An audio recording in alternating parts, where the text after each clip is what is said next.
Can you guys hear me all right? Yep, loud and clear.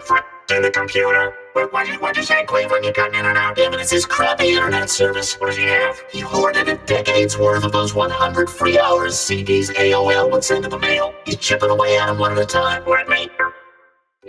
Alright, we'll film it later. Look, we gotta help Jerome pay for that surgery, you guys. Yeah, but where are we gonna get that kind of money? Hello? What if we did some sort of fundraiser? Don't unplug everything. I mean the internet. No, not that.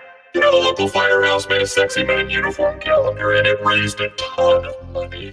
Don't tell anybody, but I heard not all 12 of those guys were from Cahog. Who would we tell that to? I don't know, I'm just saying. Don't. That's actually not a bad idea. We already got 3 men in uniform. I'm on the roof now. Is that bad?